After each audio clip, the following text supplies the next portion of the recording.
Part 1.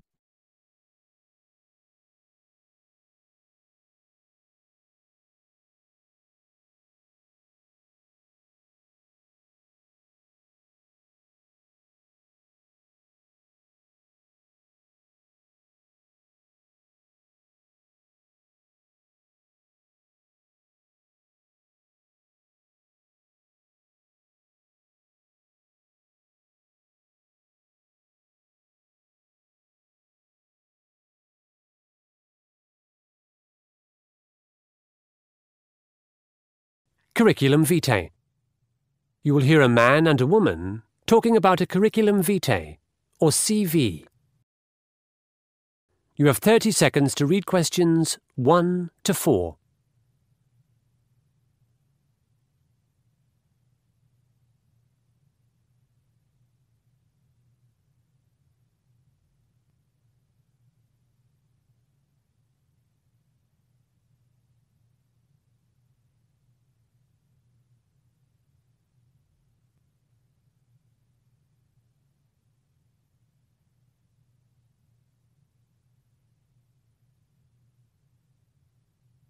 What's up, Jun-hee?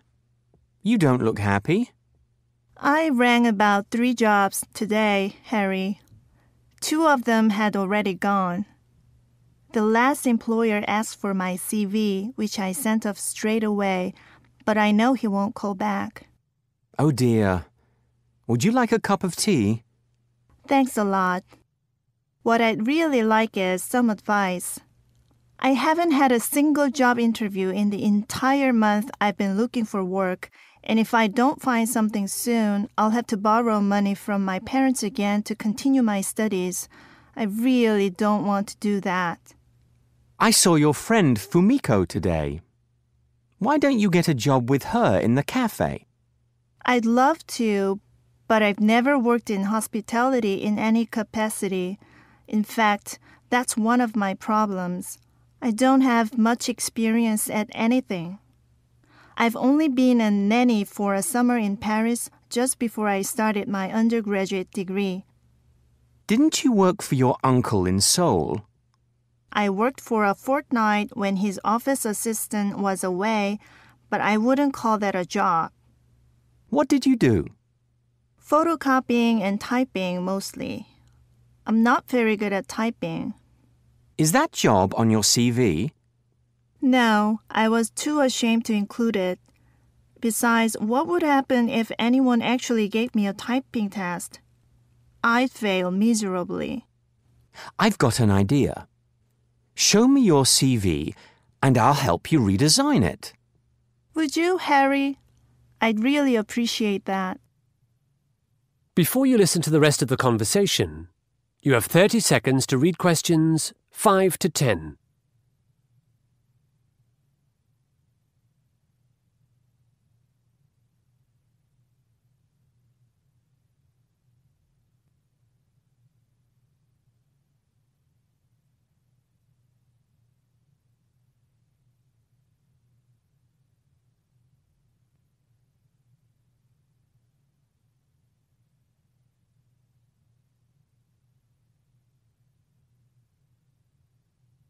Looking at your CV, I do like the colours you've chosen. I'd certainly keep them. Do you know what I mean by the word font? The style of the letters, whether they're Times New Roman or Arial? Yes. You've got about 10 different fonts. I thought that'd show I had creative flair. It's fun to use a variety, isn't it? Fun for a party invitation. Stick to 2 fonts is my advice. All right. What about the content? You're a local lad.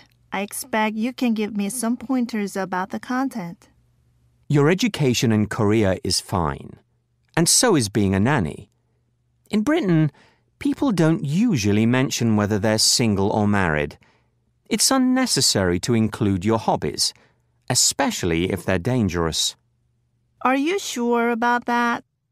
Doesn't snowboarding make me sound more interesting? Like a person who's looking for a challenge? No. Employers might think you won't find their job exciting enough. It seems we should cross off both my marital status and my sports. I can't see here that you're a master's student or that you've got a driving license. No, I didn't want to say I was doing a postgrad course because an employer might wonder why I'm applying for such a lowly job. I didn't mention being able to drive because almost everyone here my age can. Do I really need to spell that out? Yes. And you're fluent in Mandarin, right? Right. I studied in Nanjing for almost 2 years as part of an exchange program. My spoken Mandarin is pretty good, and if necessary, I could brush up my writing. I used to know about 2,000 characters. I picked up some French while I was nannying in Paris, but I'm hardly fluent, and I doubt it would be useful to an employer here. So, let's add driver's license and 3 languages as your skills. We'll forget about your being single and the snowboarding. Let's keep the blue, put all the text on the left, and reduce the fonts. Thanks, Harry. That's much better. That is the end of part 1. You now have half a minute to check your answers.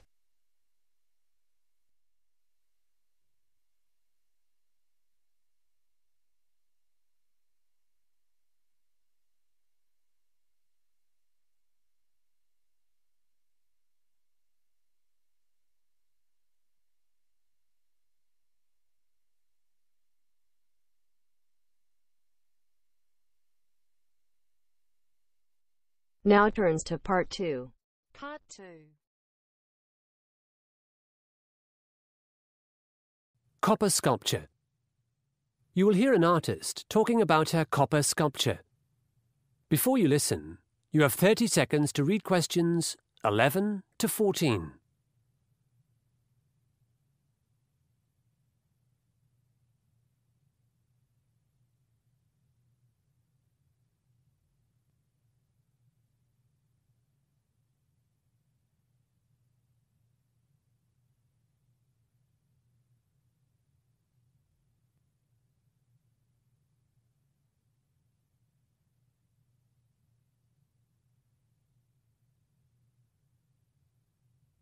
And now on Art Today, I've got Michelle Blanche.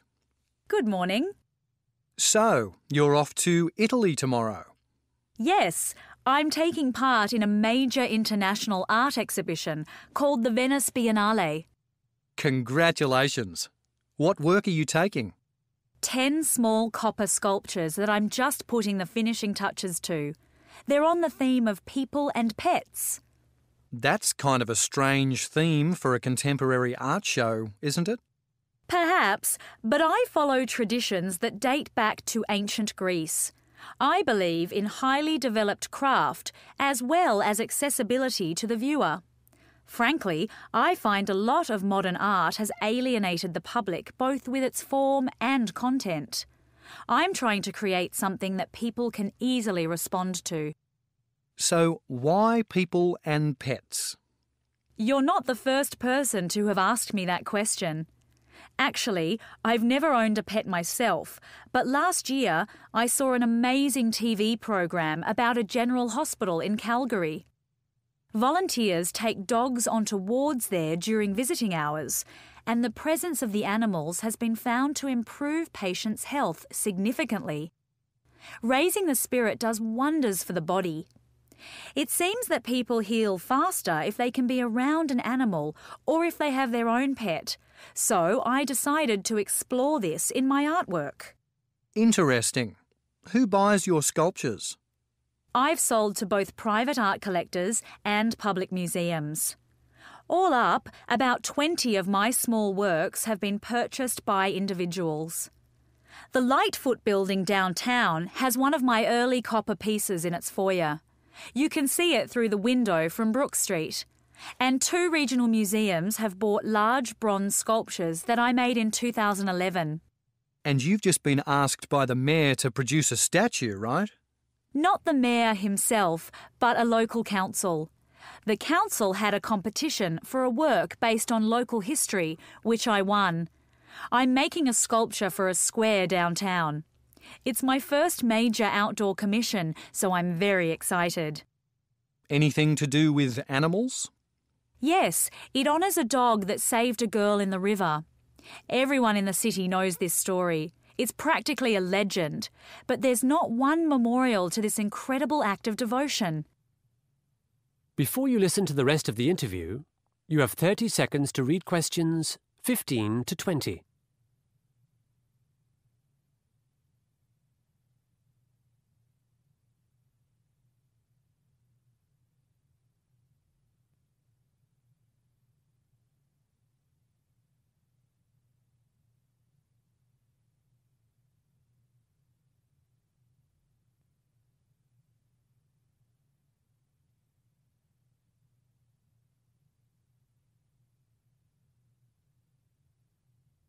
So, Michelle, tell our listeners about the process of making a large copper sculpture.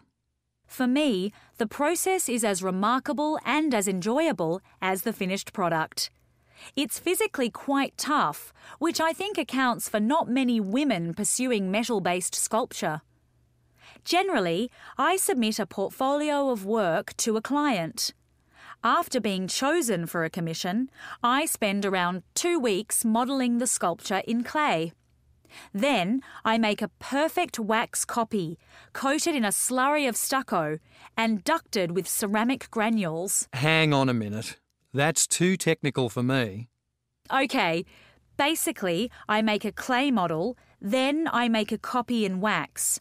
I use wax because, ultimately, this will be melted and replaced with copper. The wax model is painted with a special liquid which is called stucco. It's a kind of soft plaster.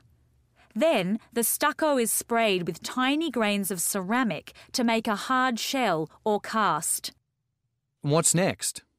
The cast is fired, heated to a very high temperature, in an industrial furnace. My studio is in a disused boiler-making factory, and I'm very fortunate to have this furnace. The firing process is a little dangerous, so I employ 2 assistants. While they're firing the cast, I prepare the metal. The copper? Yes. In fact, a copper sculpture is not 100% copper. It consists of 3 elements: 95% copper, 4% silicon, and 1% manganese. The trace elements strengthen the copper without altering its other qualities. After the cast is made, the molten metal is poured in and left to set. Setting takes several hours, depending on the size of the work. When the cast is removed, the sculpture is polished. This also takes time, but is quite thrilling since you see the brightly shining metal emerge beneath your hands. As I said before, the process is quite physically demanding, but the end result is gorgeous. Indeed. Finally, it's approved by the commissioning authority and installed in its permanent place. In this case, the city square. When is the installation date? The 3rd of June, which marks the centenary of the girl's rescue. That is the end of part 2. You now have half a minute to check your answers.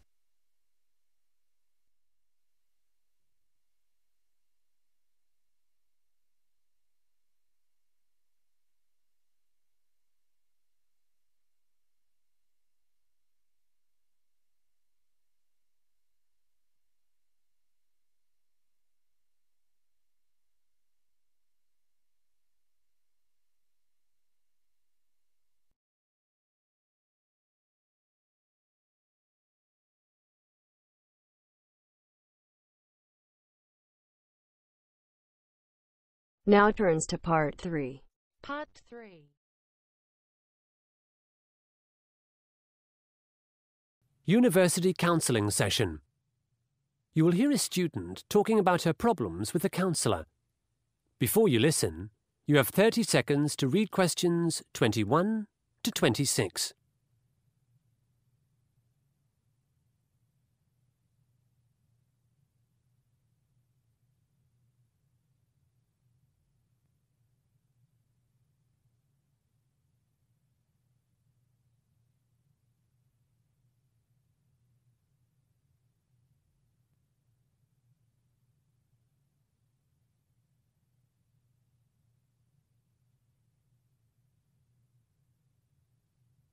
So, Rachel, how have things been going?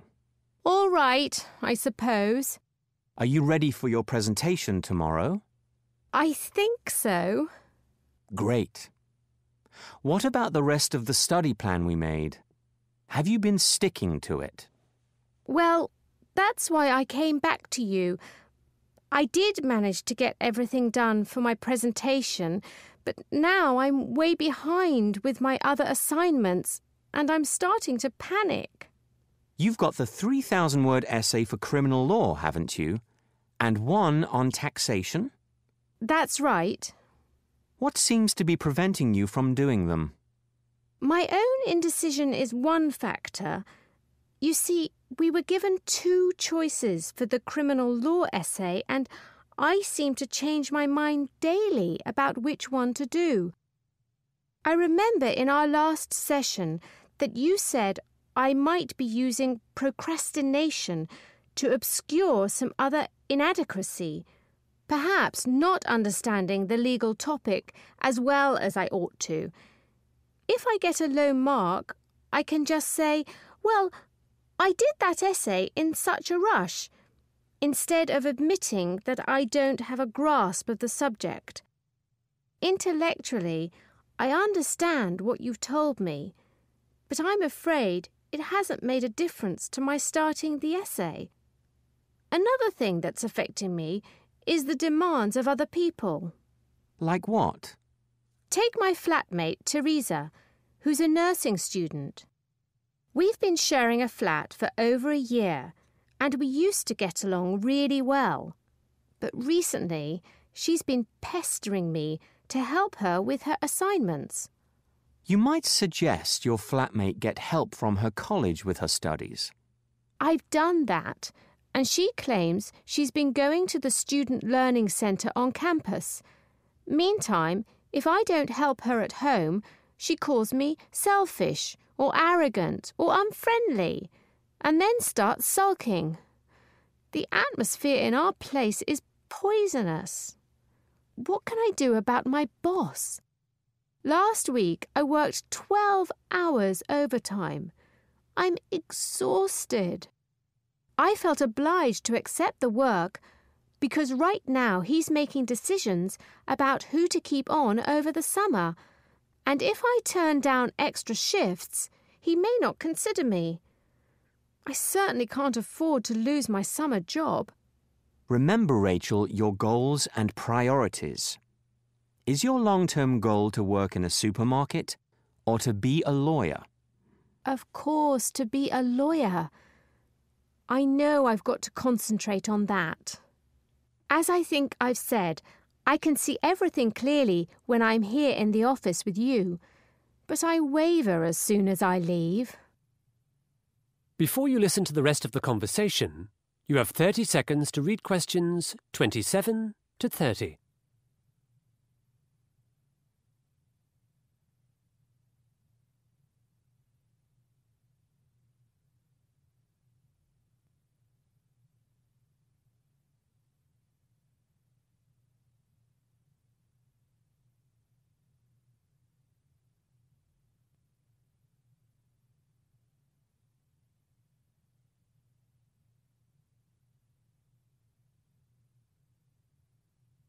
You wanted to talk about your ex-boyfriend, Dan. Yes, Dan. I know we went through all this in the last session as well, but he's been bugging me again. What does he want? To get back together. Do you want that? Yes. No. I mean, I ended the relationship.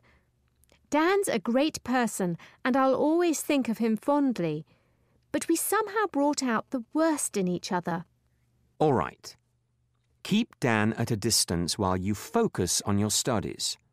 Politely tell him that you want to remain apart. Let's make another study plan now with your starting work on your 3,000-word essay tomorrow. That's due on the 9th, isn't it? Yes. Just 10 days away. I can't possibly do it by then. Even if I settle on a topic, The reading list is as long as my arm. And I've another confession to make. I've barely attended a single tutorial for that course, so I don't even understand the basics. With the state I'm in, I won't be able to absorb any of the complex arguments, let alone critique them. Really, my situation's awful. Do you think I could get an extension? Rachel, your situation is difficult, not awful. And all of these things we can solve. Remember, reduce contact with people who don't help you, and reduce your hours at the supermarket. Focus on your essays and your future goal.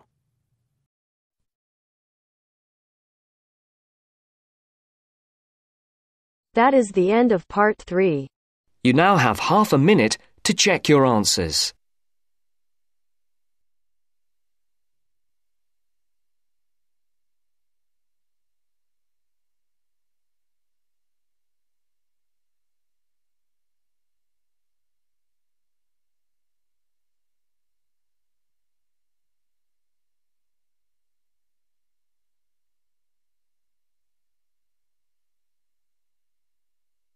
Now turns to part 4.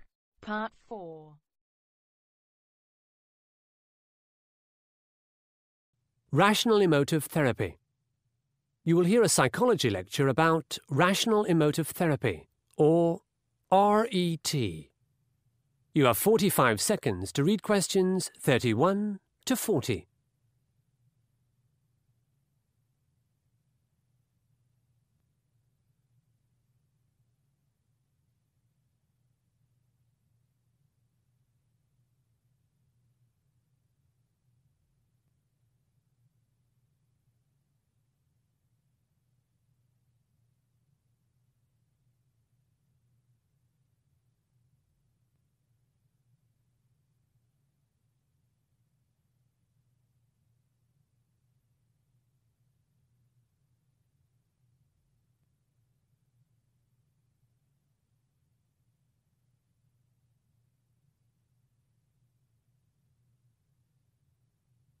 Good afternoon. Last week, we discussed why people seek therapy. This week, we're going to look at one kind of psychotherapy called rational emotive therapy, or RET. But before we get started, I'd like to quote a first-century philosopher called Marcus Aurelius, whose words I think are apposite to this discussion. He wrote something like, "The universe is about change. Life is what thinking makes it." RET is also about accepting the world while changing thought patterns. RET was created by an American, Albert Ellis, in the 1950s. The main aim of RET is to develop healthy emotional responses to cope with unfortunate circumstances. Anger, anxiety, or depression is replaced with upset, followed by acceptance, then by moving on. Let's take the example of a person who is involved in a car accident. Of course, your physical injuries are your primary concern, and satisfactory medical assistance in hospital is critical. But how fast you heal after that assistance is not only determined by the kind of medical care you have received, but also by your attitude. You probably had no control over the accident, but you can control how you feel about it afterwards. Anxiety, guilt, and even rage at others involved are all mental states that you can overcome. Here's another scenario. Your sister borrowed some money from you a year or so ago and hasn't made any effort to give it back. A well-balanced person thinks, "Oh dear, never mind." But an unbalanced one says, "My sister should give me my money back. She mustn't do this to me." Or, "She's always been so selfish. She never treats me well." Now, people including your sister are both good and bad, and they do change. Imagining how awful your circumstances are doesn't help. You're far more likely to get your money back if your sister knows you don't judge her and you avoid words like should, must, always, and never. One of Albert Ellis's fundamental beliefs was that too many people these days awfulize. Yes, he even coined the term, to awfulize. He considered that people make things seem awful that really aren't. They disable themselves through anxiety rather than accepting the challenges there are in modern life. To introduce his ideas to the world, Ellis came up with the ABC scheme.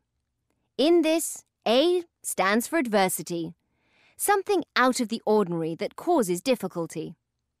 Ellis was convinced that when A struck, it was B, a person's beliefs, that often affected them more than A itself. This leads to C, or consequences.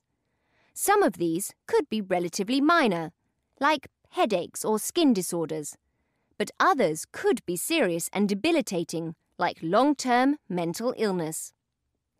Ellis added D to his ABC scheme. This means a person distinguishes between awfulizing and healthy beliefs. During this process of distinguishing, a person's mental worldview undergoes a significant change, and as a result, he or she makes a genuine recovery. Albert Ellis set up his practice in the cosseted world of New York City, where the majority of his patients could afford superior medical care and probably hadn't really experienced any great trauma. So what if something really awful does happen? How would RET be effective with those sufferers? Quite a lot of research has been done on refugees from major conflicts. They appear to fall almost equally into two groups. One, the badly affected, and two, the largely unaffected. All the refugees lived through the same war, but they chose to be happy, or they chose to be sad. So, how does RET work? Initially, therapists and patients target specific problems and set daily and weekly goals. Exercises are connected to everyday life.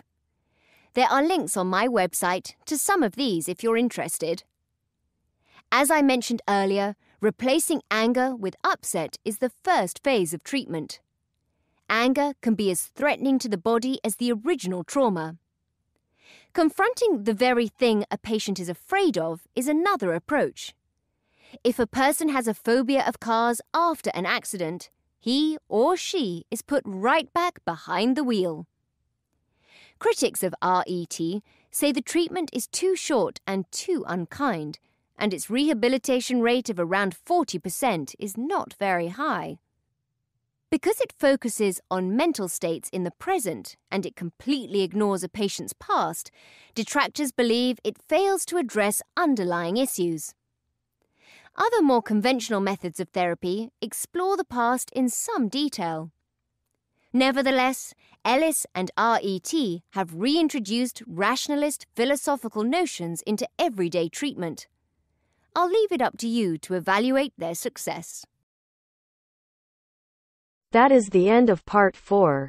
You now have half a minute to check your answers.